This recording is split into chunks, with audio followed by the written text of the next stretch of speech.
বৃক্ষের বীজ সর্ষের দানার থেকেও ছোট হয়, কিন্তু যখন তা নিজের রূপ ধারণ করে তখন তা বিশাল বৃক্ষের আকার ধারণ করে, যা সহস্র বছর ধরে বেঁচে থাকে, ছায়া প্রদান করে, পাখিদের আশ্রয় প্রদান করে আর দেয় পথচারীদের বিশ্রাম করার স্থান।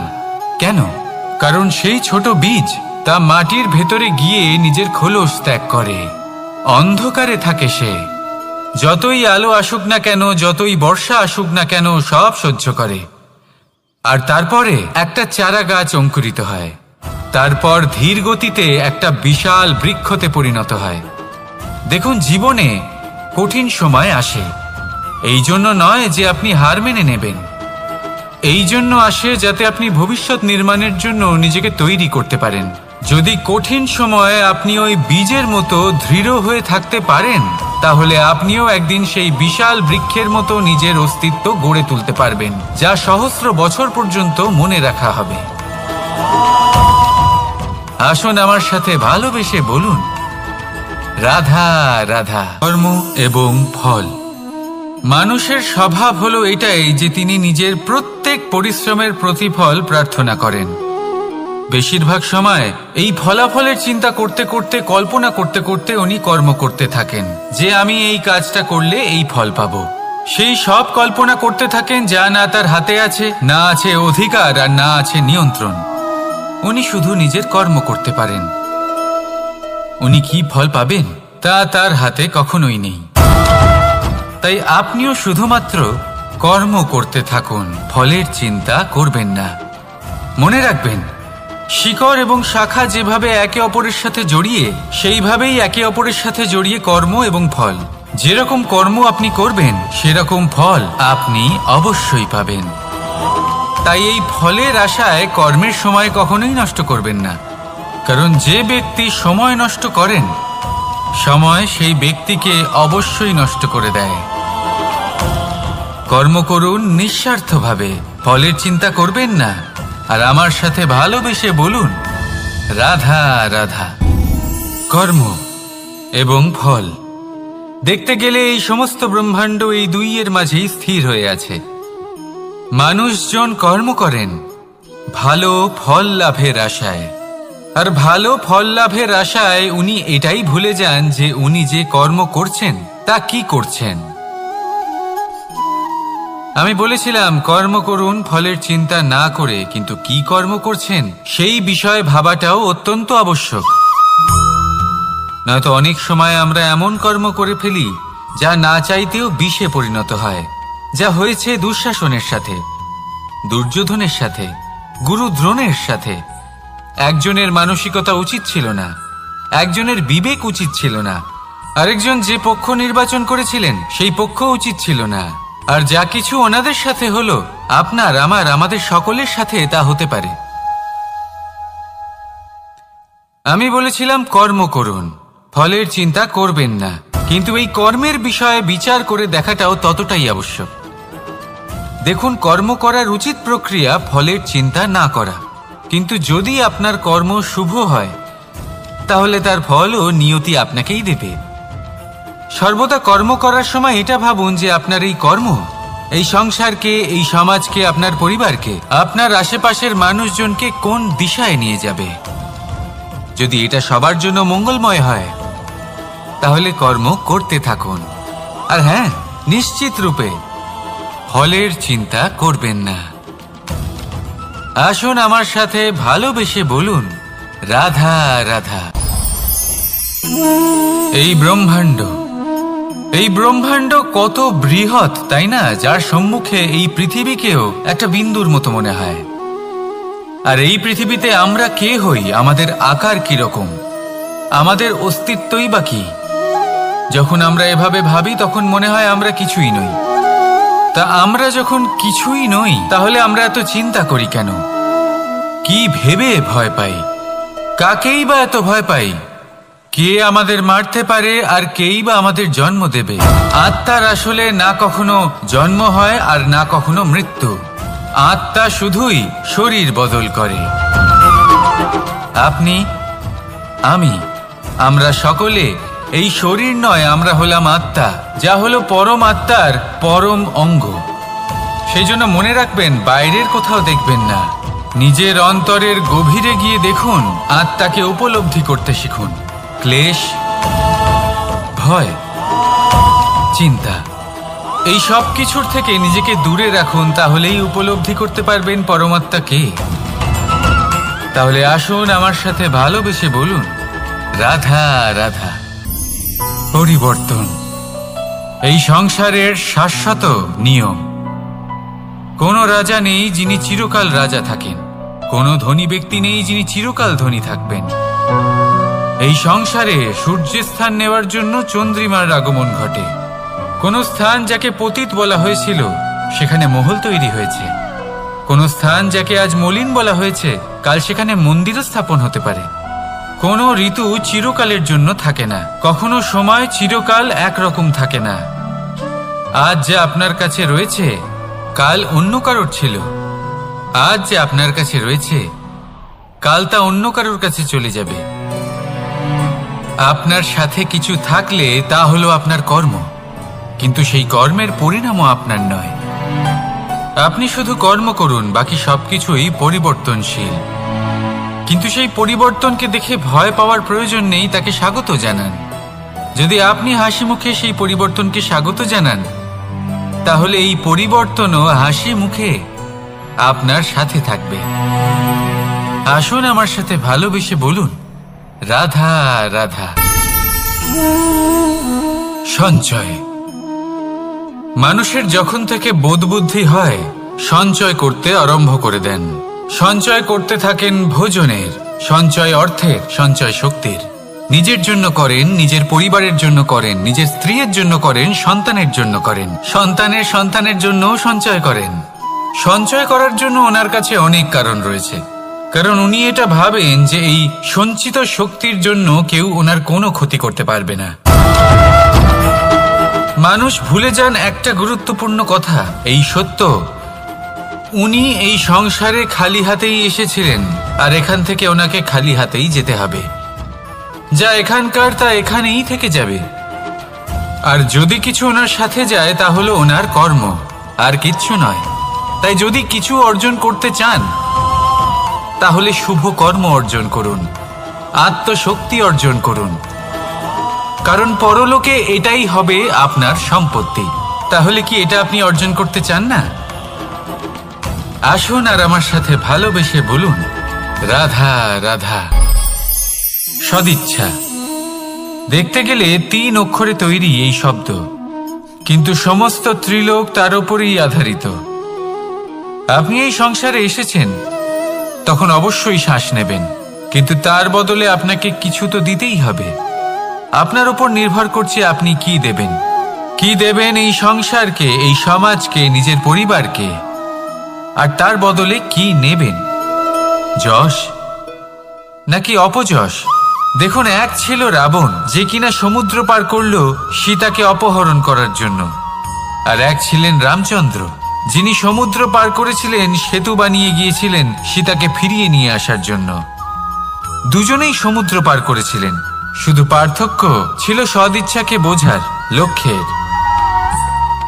অনেক মানুষের যাত্রা একরকম হতেই পারে, কিন্তু আনন্দ তখনই লাভ করবেন যখন লক্ষ্য শুভ হবে, মহান হবে। এই লক্ষ্য দিয়ে এই সংসারের কল্যাণ হবে এবং মানুষের সম্মান হবে।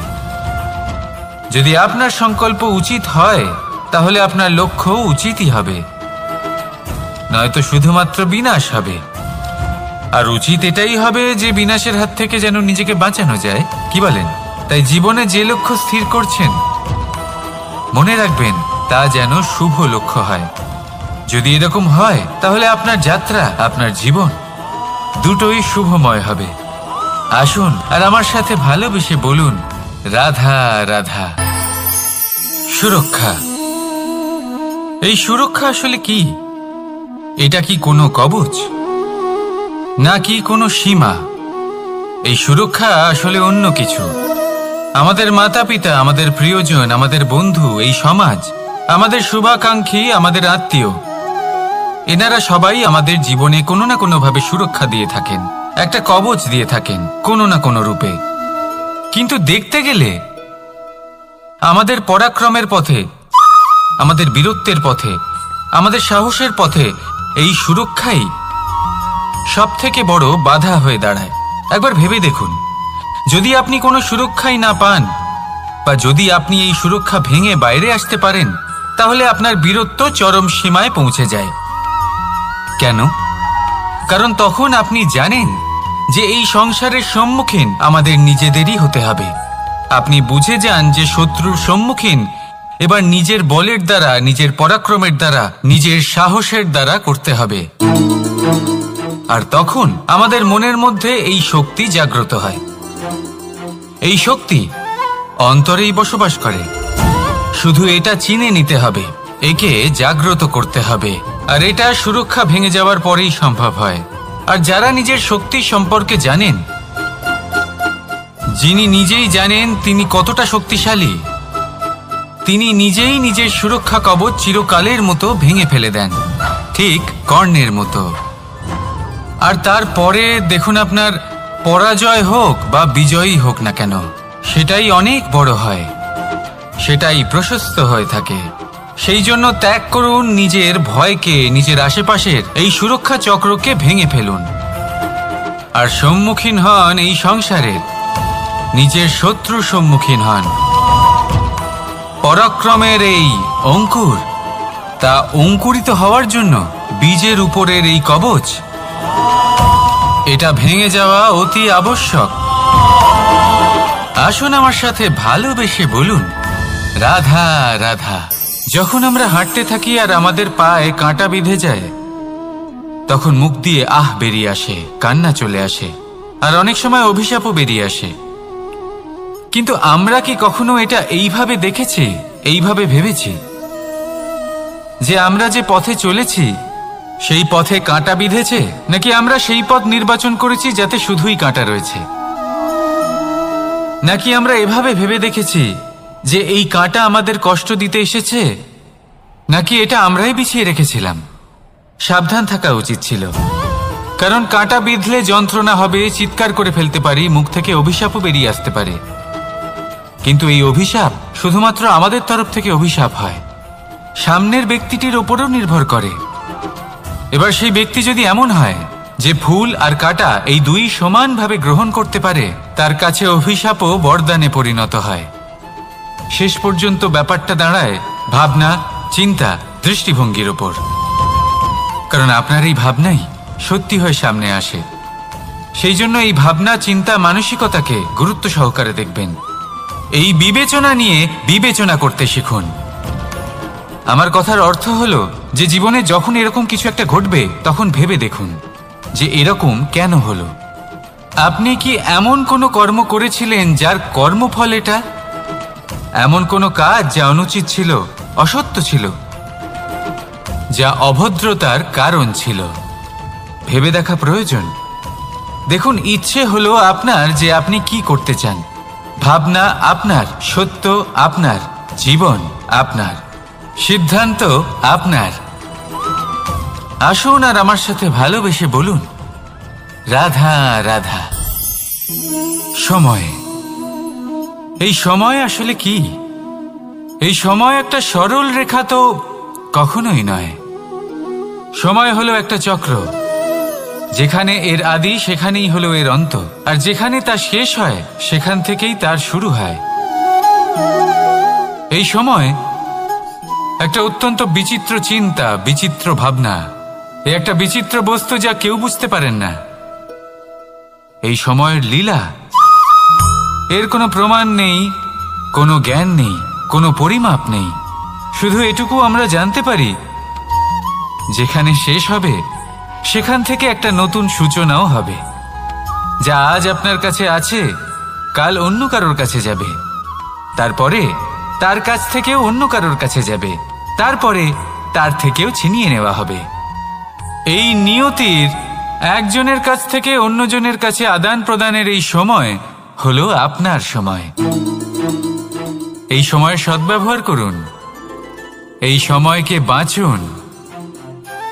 আপনাকে শুধু এটাই সুনিশ্চিত করতে হবে যে আপনি কোন পক্ষে আছেন। আর সত্যি বলতে কি, আপনার জীবনের পরিণাম নির্ভর করে আপনার নির্বাচনের ওপর। আপনি কোন পক্ষ নির্বাচন করছেন। তাহলে মনে রাখবেন, জীবনে সেই পক্ষই নির্বাচন করবেন যা চয়ন করার পরে আপনি সুখ অনুভব করবেন, আপনি সন্তোষ লাভ করবেন, প্রসন্নতা লাভ করবেন। আর আমি এটাই সুনিশ্চিত করব যে এই পক্ষ যেন শান্তির পক্ষ হয়, এই পক্ষই যেন প্রেমের পক্ষ হয়।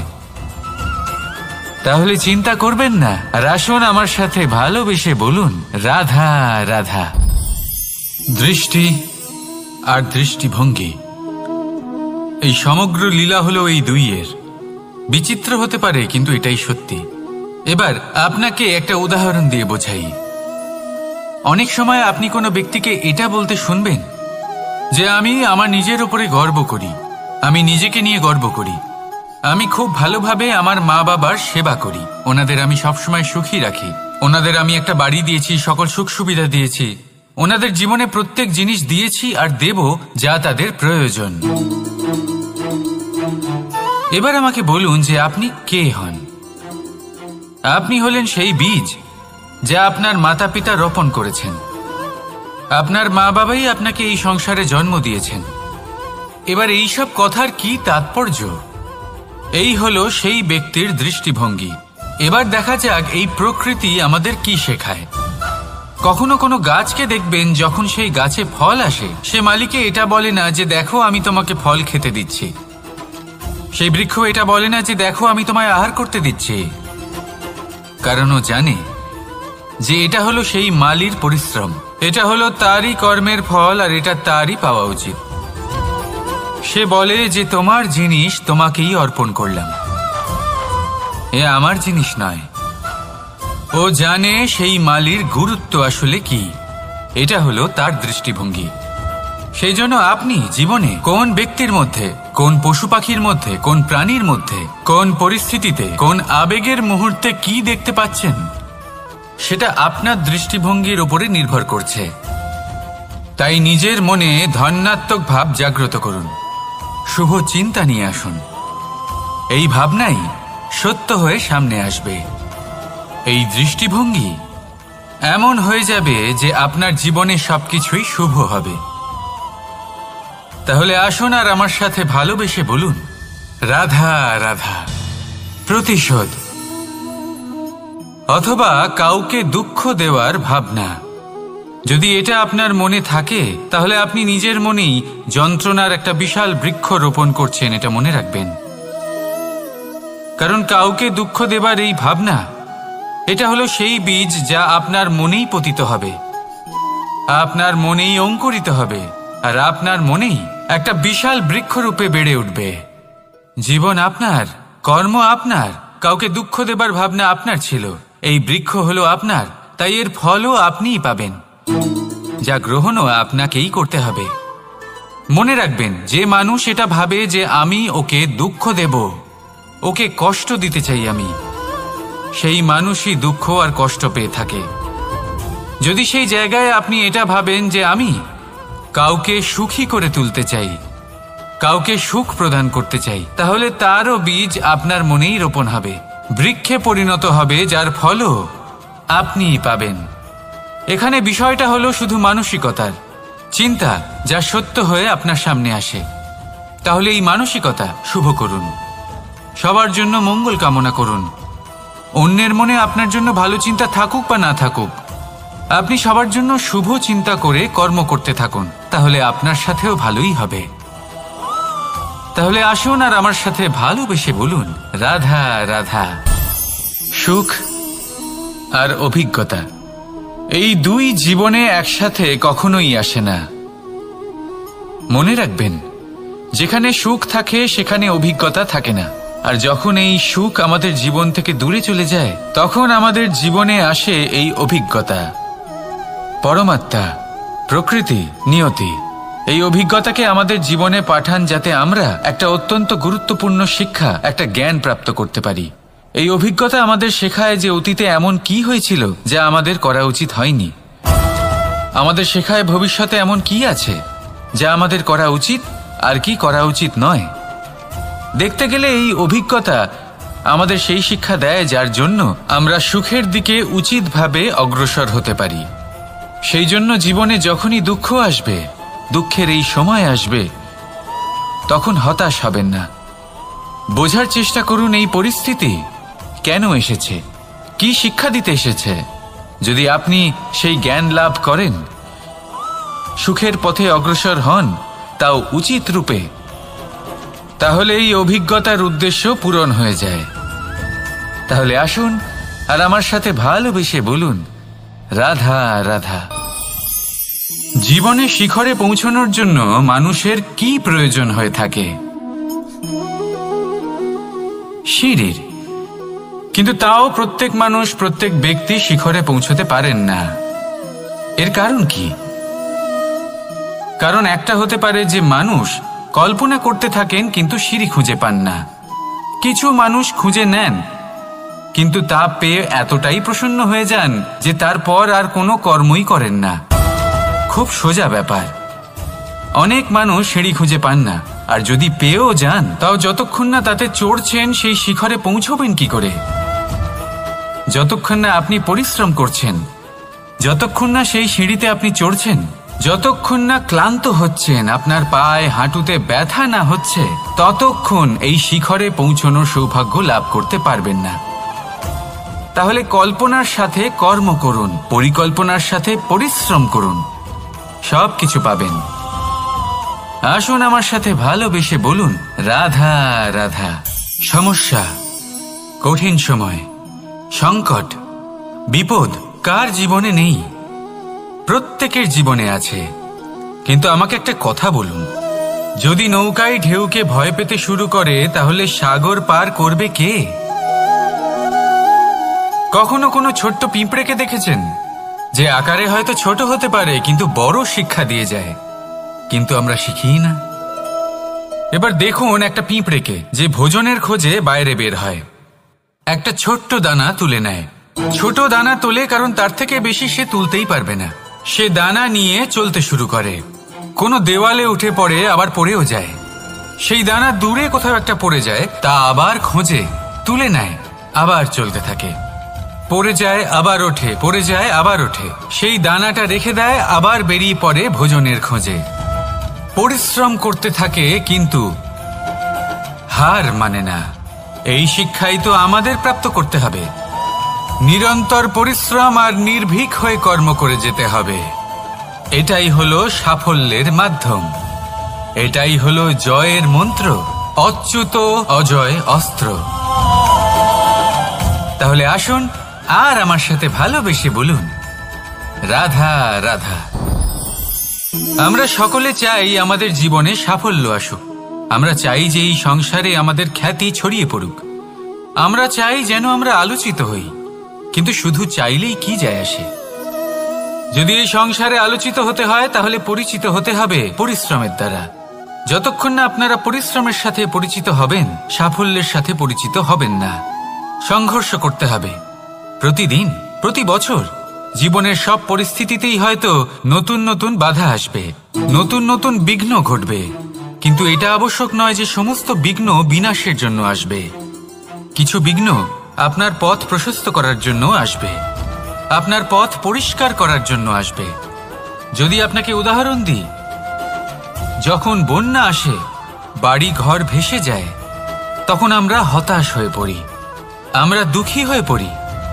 কিন্তু সেই বন্যাই আমাদের সেই ধরিত্রীকে এত উর্বর করে তোলে যে সেই উর্বর অংশ কাজে লাগিয়ে আমরা সেরকম আরো 10টা বাড়ি বানাতে পারি। তাহলে ধন্যাত্মক থাকুন আর যে কোনো সংঘর্ষের জন্য প্রস্তুত থাকুন। জীবনে অনেক দূর যেতে পারবেন। তাহলে আসুন আমার সাথে ভালোবেসে বলুন, রাধা রাধা। জীবনে কখনো কখনো আমরা সেই পরিস্থিতিতে ফেসে যাই যখন আমাদের মনে হয় যে আমাদের নতুন কিছু একটা করতে হবে, কিন্তু আমরা করতে পারি না। কারণ কোথাও না কোথাও আমরা রীতির দ্বারা আবদ্ধ, আর আমরা সেই রীতি ভাঙতে চাই না। কেবল একটাই প্রশ্ন আসে মনে, আশেপাশের মানুষ কি বলবে, আশেপাশের মানুষ কি ভাববে। আপনাকে একটা প্রশ্ন করি, কারা এই মানুষজন? আপনার জন্মের সময় এই মানুষজন কোথায় ছিলেন?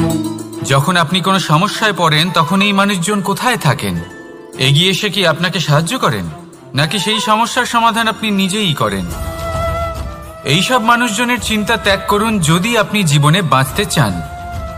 ভেবে দেখুন জীবনে কি কি শুভ আছে আর কি কি শুভ করতে পারেন। যদি তা স্রোতের বিপরীতে হয় তাহলে সংঘর্ষ করুন, কিন্তু এইসব মানুষজনের কথা ভাববেন না। ভেবে দেখুন জীবনে আপনি কি কি শুভ কাজ করতে পারেন। এটা ভাবুন যে আপনি কখনো এমন কোনো কাজ করে ফেলেননি তো যার জন্য কারো হৃদয় আহত হয়েছে। শুভর দিকে নিজের চিন্তা কেন্দ্রীভূত করুন, আপনার জীবনে সব কিছু শুভই হবে। তাহলে আসুন আমার সাথে ভালোবেসে বলুন, রাধা রাধা। আজকাল আপনি দেখে থাকবেন যে মা বাবা শুধুমাত্র সন্তানকে ভালোবাসেন তা নয়, তাদের মোহেও জড়িয়ে পড়েন। বিদ্যালয়ে যখন পাঠান তখন সমস্ত সুযোগ সুবিধা দিয়েই পাঠান। চেষ্টা করেন যে সবসময় যেন সন্তান তাদের চোখের সামনেই থাকে। কিন্তু ভুলে যান এক অত্যন্ত গুরুত্বপূর্ণ কথা, যে সন্তানকে এক নতুন দৃষ্টিভঙ্গি দেওয়াই হলো ওনাদের কর্তব্য। সেই জন্য পুরাতনকালে শিষ্যদের গুরুকুলে পাঠানো হতো, বাড়ির থেকে দূরে। কারণ বাড়ি ছেড়ে যাওয়া এক সন্তানের জন্য, এক শিষ্যের জন্য অত্যন্ত শুভ লক্ষণ হয়। যখন সে বাড়ির থেকে দূরে, গৃহস্থের থেকে দূরে থাকবে, তখন এই সংসারকে সে এক নতুন দৃষ্টিভঙ্গি দিয়ে দেখবে, পরখ করবে, বুঝতে পারবে, আর সবকিছু নিজে থেকেই শিখে যাবে কখন আক্রমণ করতে হয়, কখন পিছু হটতে হয়, কিভাবে এই সংসারের সম্মুখীন হতে হয়। আর এটা আপনার দৃষ্টি ওকে শেখাতে পারবে না, ওর অভিজ্ঞতা ওকে শেখাতে পারবে। তাই মনে রাখবেন, যদি আপনি চান যে আপনার সন্তানের বিকাশ হোক, তাহলে অনেক সময় ওকে নিজের থেকে দূরে নিয়ে যেতে হয়। যদি মোহে আবদ্ধ থাকেন তাহলে ওর বিকাশ কখনোই হবে না। তাহলে আসুন আমার সাথে ভালোবেসে বলুন, রাধা রাধা। কখনো কখনো মানুষ মনে করেন যে সে নিজেই সব থেকে বেশি শক্তিশালী, তিনি হলেন জ্ঞানী। দেখুন, এটা ভালো ব্যাপার যে আপনার মধ্যে শক্তি আছে, জ্ঞান আছে, আর এটা শুধু আপনার জন্য নয়, এই সমস্ত সমাজের জন্য, দেশের জন্য, সমগ্র পৃথিবীর জন্য অত্যন্ত আবশ্যক। কিন্তু এই কথাটাও বোঝা অত্যন্ত আবশ্যক যে এই জ্ঞান যেন কখনো অহংকার না হয়ে ওঠে। যখন মানুষের মধ্যে জ্ঞান থাকে তখন সে রাম হয়ে ওঠে। রাম, যিনি সমুদ্রের বুকে সেতু বানিয়েছিলেন, বানর সেনার দ্বারা রাক্ষস রাজকে পরাজিত করেছিলেন, আর চিরকালের জন্য সবার কাছে আদর্শ হয়ে উঠেছিলেন। আর যদি মানুষের মনে অহংকার জন্মায় তাহলে সে রাবণ হয়ে ওঠে। দেশে বিদেশে যতই খ্যাতি থাকুক না কেন, সে রাক্ষস হয়ে ওঠে, নিজের সাথে সাথে সমস্ত কুলের বিনাশ করে বসে। এবার জ্ঞান নাকি অহংকার, আপনার কি চাই সেই সিদ্ধান্ত আপনার, আর আপনার এই সিদ্ধান্তই নিশ্চিত করবে যে আপনার কর্ম কি হবে, আর আপনার এই কর্মই নিশ্চিত করে দেবে আপনার প্রারব্ধ কি হবে। তাহলে শুভ কর্ম করুন আর আমার সাথে ভালোবেসে বলুন, রাধা রাধা। যদি কোনো সিংহ বানরের মতো গাছে চড়তে চেষ্টা করে তাহলে কি হবে? একটা মাছ যদি মাটিতে হাঁটতে চেষ্টা করে তাহলে কি হবে? তারা বিফলই হবে। কিন্তু এরকম কেন হয়? তার কারণ হলো প্রকৃতির রচনা কিছুটা এরকম। এখানে প্রত্যেকটি ব্যক্তিকে, প্রত্যেকটি প্রাণীকে আলাদা আলাদা গুণের অধিকারী করা হয়েছে এবং সকলকে একটা সীমাও প্রদান করা হয়েছে। এবার এই যে বৃক্ষ, পশু, পাখি, এদের মধ্যে সেই ক্ষমতাই নেই যে এরা নিজেদের যাচাই করতে পারবে, নিজেদের সীমাগুলো বুঝতে পারবে, নিজেদের সদ্গুণগুলো চিনতে পারবে। এরা সেটা করতে পারবে না। কিন্তু মানুষ তো আলাদা। মানুষের কাছে সেই বিশেষ শক্তি আছে যে তারা পূর্ণরূপে নিজেদের যাচাই করতে পারবে, নিজেকে পূর্ণরূপে বুঝতে পারবে, নিজের দোষ, নিজের অপগুণ, নিজের সদ্গুণ, নিজেদের সীমাগুলো তারা বুঝতে পারবে। আর এটা অত্যন্ত গুরুত্বপূর্ণ। কথায় আছে যে যদি সাফল্য লাভ করতে হয় তাহলে নিজেকে যাচাই করে নিতে হবে। তাই নিজেকে যাচাই করুন, নিজের সাথে পরিচিত হয়ে যান এবং জীবনে কর্ম করতে থাকুন। সাফল্যের শিখরে অবশ্যই পৌঁছে যাবেন। আর ওখানে যদি যান তাহলে এই মন প্রসন্ন হয়ে অবশ্যই বলবে রাধা রাধা। বনের মধ্যে যদি আপনি কোনো বিষাক্ত সাপ দেখেন তাহলে কি করবেন? আপনি তখনই তার থেকে দূরে পালাতে চেষ্টা করবেন। আর এটা কেন করবেন? নিজের রক্ষার্থে। এই কথা আমি নয় মেনে নিলাম, কিন্তু নিজের জীবনে এটা করেন না কেন? আপনি যেখানেই যান, যে স্থানেই যান না কেন, প্রত্যেক সময় প্রত্যেক মুহূর্তে এমন বিষাক্ত সাপ আপনি অবশ্যই খুঁজে পাবেন। আর সেই সাপ নয় যাদের আপনি বনে খুঁজে পাবেন, এরা হলো সেই সাপ যা আপনাকে পাপ করতে বাধ্য করবে। আপনার অন্তরের বাসনা, ক্রোধ, অহংকার, লোভ, ঈর্ষা এদের বৃদ্ধি ঘটাবে। দেখুন, বনের এই সাপ আপনাকে একবার ছেড়ে দিতেও পারে, ছোবল নাও মারতে পারে, কিন্তু এই যে পাপরূপী সাপ আছে তা অবশ্যই ছোবল মারবে। কর্ম যদি করেন তাহলে অবশ্যই ফল পাবেন। সেই জন্য যখনই কোথাও যাবেন, যদি এমন কাউকে দেখেন, যদি এমন কিছু দেখেন যে আপনাকে পাপ করতে বাধ্য করছে, তাহলে সেই মুহূর্তে সেখান থেকে পালিয়ে যান। যেমন বনের সাপ দেখে আপনি পালাতে থাকেন। সৎকর্মের রক্ষা অত্যন্ত আবশ্যক। আসুন আর আমার সাথে ভালোবেসে বলুন রাধা রাধা। মনুষ্য জীবনের সব থেকে বেশি গুরুত্বপূর্ণ বিষয় হলো মনের একাগ্রতা। এই সংসারের যে কটি মহান কার্য সম্পাদন হয়েছে তা হলো মনের এই একাগ্রতার একমাত্র ফল। আপনি অবশ্যই দেখে থাকবেন, অনেক ছোট বড় নদী যা বয়ে চলে তাদের সামনে একটা বাঁধ নির্মাণ করা হয় সেই সব নদীর জল সঞ্চয় করতে। বাঁধ হয়ে গেলে প্রয়োজন মতো বা মনের ইচ্ছে মতো তাকে ব্যবহার করা সম্ভব। এবার এটাই আমাদের মনের সাথেও সম্ভব। আমাদের মনের একাগ্রতা আজকের দিনে দাঁড়িয়ে বিভিন্ন ধরনের বিকার, ক্রীড়া এবং ভোগের মধ্যে ভাগ হয়ে গেছে। একে একত্রিত করতে হবে, একটা বাঁধ নির্মাণ করতে হবে। একে শুধু এটাই করতে হবে, যেটা উচিত কর্ম সেটাই করুন, যেটা অনুচিত কর্ম সেটা করা থেকে নিজেকে বিরত রাখুন। এটাই করতে হবে, যেটা উচিত কর্ম সেটাই করুন, যেটা অনুচিত কর্ম সেটা করা থেকে নিজেকে বিরত রাখুন। ব্যাস, এই কাজটাই আপনি করতে থাকুন, করতে থাকুন। মনের মধ্যে একাগ্রতার বাঁধ নির্মাণ করুন। আর একবার যদি তা নির্মাণ হয়ে যায়, তাহলে যখন চাইবেন, যেখানে চাইবেন, যতটা চাইবেন একাগ্রতা প্রয়োগ করতে পারবেন। আর একবার যদি আপনি এটা শিখে যান, তাহলে এই সংসারকে বদলে ফেলার মতো কাজ আপনি করতে পারবেন, সমাজকে শুধরাবার মতো কাজ করতে পারবেন। তাহলে এই মনকে একাগ্র করুন আর আমার সাথে ভালোবেসে বলুন রাধা রাধা। আমরা সবাই ফল খাই, কিন্তু আমাদের সেই ফলই প্রিয় হয় যে পরিপক্ক হয়ে ওঠে, যেটা নম্র হয়, আর যে ফল অনেক বেশি মিষ্টি আর সুস্বাদু হয়ে থাকে, যাদের রঙে বাহার দেখা যায়। সেইভাবে জীবনে আমরা নানান মানুষের সাথে পরিচিত হই, কিন্তু সেই মানুষই আমাদের মন ছুঁয়ে যায় যারা বিনম্র স্বভাবের, যাদের বাণী খুব মধুর, যাদের অন্তরে আত্মবিশ্বাসের একটা তেজ, একটা রং দেখা যায়। এবার এমন ব্যক্তি আমরা কি করে হব?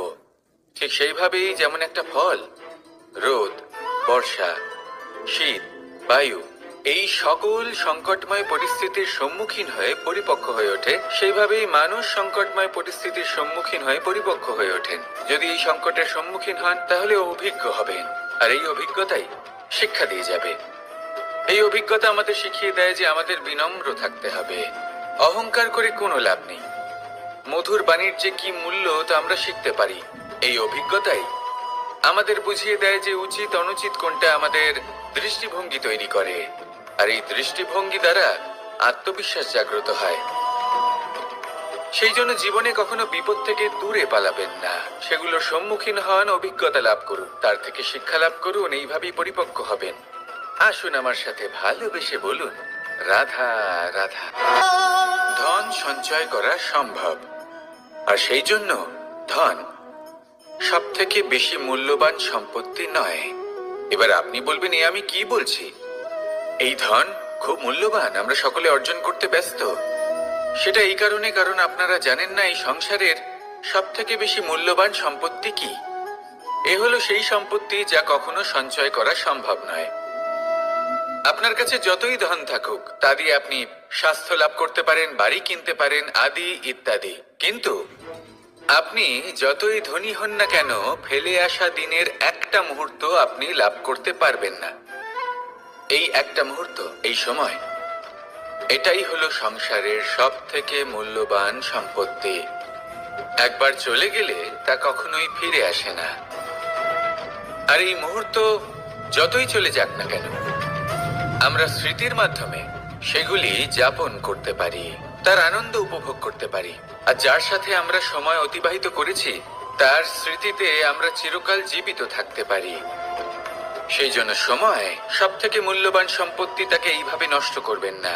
প্রত্যেকটা মুহূর্ত উপভোগ করুন, আনন্দ করুন, আর ভালোবেসে বলুন রাধা রাধা।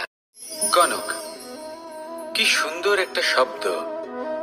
এর অনেকগুলো রূপ রয়েছে, অনেকগুলো অর্থও রয়েছে। প্রথম অর্থ হলো স্বর্ণ, অর্থাৎ সম্পত্তি।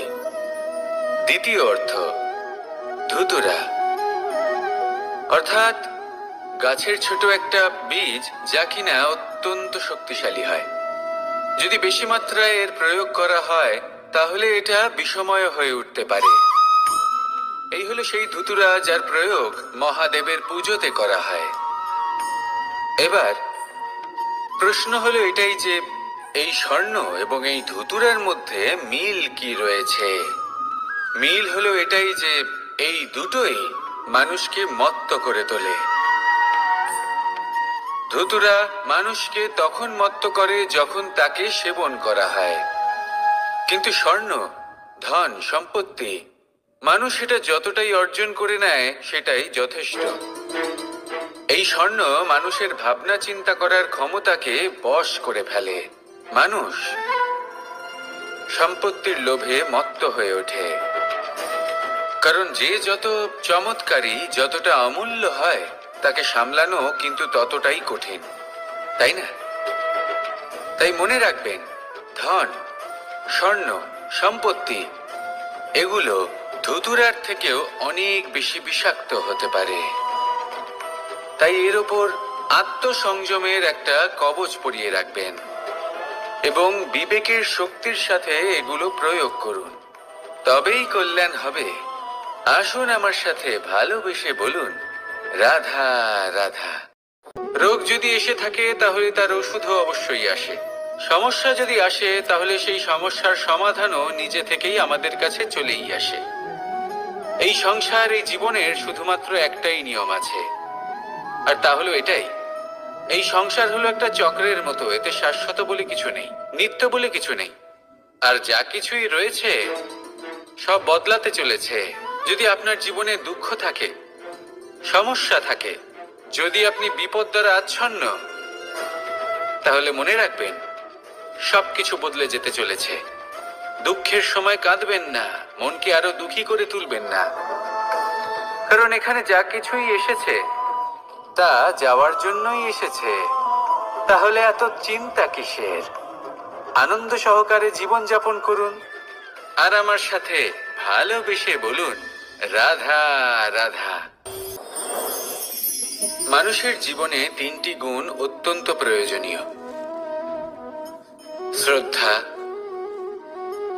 বিনম্রতা, যোগ্যতা। যদি জ্ঞান লাভ করতে চান তাহলে শ্রদ্ধার প্রয়োজন, যদি মান লাভ করতে চান তাহলে স্বভাবে বিনম্র হওয়া প্রয়োজন, আর যদি মনোবাঞ্ছিত স্থান লাভ করতে চান তাহলে যোগ্যতার প্রয়োজন। বিষয়টা সহজ। শ্রদ্ধা আপনাকে জ্ঞান দেবে, নম্রতা আপনাকে মান, আর যোগ্যতা উচিত স্থান দেবে। কিন্তু যদি আপনি এই তিনটি গুণ সম্মিলিত করেন তাহলে এমন কিছু লাভ করবেন যা এই সব কিছুর থেকে অনেক ঊর্ধ্বে। সম্মান। আর এ হলো সেই সম্মান যা প্রত্যেক মানুষের নিজের জীবনে লাভ করতে চেষ্টা করা উচিত, কারণ এই হলো সেই সম্মান যার কারণে আপনি চলে যাওয়ার পরেও এই সংসার আপনাকে ভালোবাসবে আর মনে রাখবে। আসুন আমার সাথে ভালোবেসে বলুন রাধা রাধা। জীবনে গতি অত্যন্ত গুরুত্বপূর্ণ, মতিও হলো গুরুত্বপূর্ণ। এবং তার থেকেও বেশি গুরুত্বপূর্ণ হলো সঙ্গতি। একটা জলের ফোঁটা, তার মধ্যে গতি থাকে, প্রকৃতির মধ্যে তা লাভ করার ইচ্ছে নিহিত থাকে। কিন্তু এই যে সঙ্গতি, তা নির্ধারিত করে যে এই জলের ফোঁটা ঝিনুকের মুখে পড়ে মুক্তোতে পরিণত হবে, নাকি বিষাক্ত সাপের মুখে পড়ে বিষে পরিণত হবে। এবার দেখুন, এই জঞ্জাল স্বর্ণকারের দোকানের সামনেও থাকে এবং জঞ্জাল একজন ব্যবসাদারের দোকানেও থাকে। কিন্তু জঞ্জাল যা স্বর্ণকারের দোকানে থাকে তা ব্যবসাদারের দোকানের জঞ্জালের থেকে অনেক বেশি মূল্যবান, কারণ তার মধ্যে সোনার কণার সঙ্গতি থাকে। সেই জন্য জীবনে সঙ্গতির উপর বিশেষ গুরুত্ব দেবেন। যেমন সঙ্গতি তেমনই আপনি হবেন। আসুন আমার সাথে ভালোবেসে বলুন, রাধা রাধা। প্রত্যেক প্রাণী ভালোভাবে জীবন যাপন করতে চান, এটা তাদের স্বভাবে আছে এবং ভাবাটা অনুচিত নয়। কিন্তু একটা ভালো জীবনের গুরুত্বপূর্ণ অংশ কোনটা? বসবাসের স্থান, সেই স্থান যেখানে আমরা জীবন অতিবাহিত করি। এবার মানুষ ভাবতে পারেন যে একটা ভালো বাসস্থানের অর্থ কি?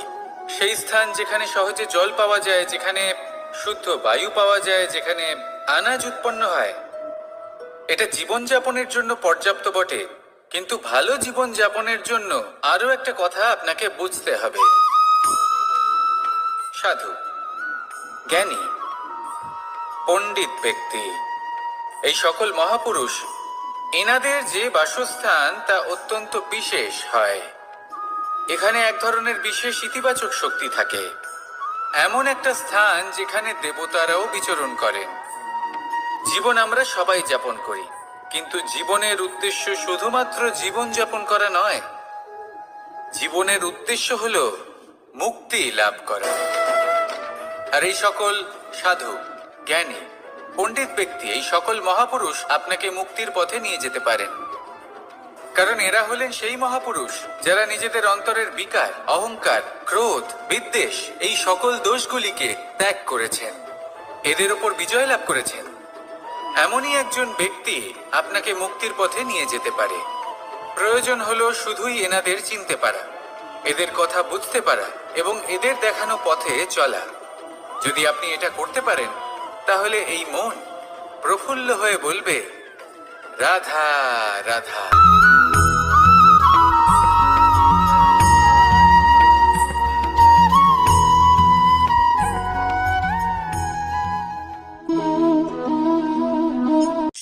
এই শুকনো পাতাটিকে দেখুন, নিষ্প্রাণ হয়ে পড়েছে। একটা গাছের ডালে ছিল, সেই গাছ ওর লালন পালন করত। যখন যখন বাতাস বইত, এই পাতায় কম্পন দেখা দিত, মনকে প্রফুল্ল করে তুলত। কোনো একদিন এই পাতা গাছের ডাল থেকে ঝরে পড়ে গেল। নিঃসন্দেহে ও নিজের স্বাধীনতা পেল, কিন্তু আস্তে আস্তে শুকিয়ে গেল, নিষ্প্রাণ হয়ে গেল। দেখুন, আমি এই কথা বলছি না যে স্বাধীনতা অনুচিত, কখনোই না। কিন্তু যে কোনো পরিস্থিতিতে স্বাধীন হতে চাওয়া, এটা নিশ্চিত রূপে অনুচিত। আমরা যদি আমাদের জীবনে পরিবারের গুরুত্ব ভেবে দেখি, তাহলে এই পরিবারে যতই মতভেদ থাকুক না কেন, যতই মনোমালিন্য থাকুক না কেন, যতই বিবাদ থাকুক না কেন, এই সব মিটিয়ে নেওয়া অত্যন্ত প্রয়োজনীয়। সেই সবকিছু সমাপ্ত করা অত্যন্ত প্রয়োজনীয়।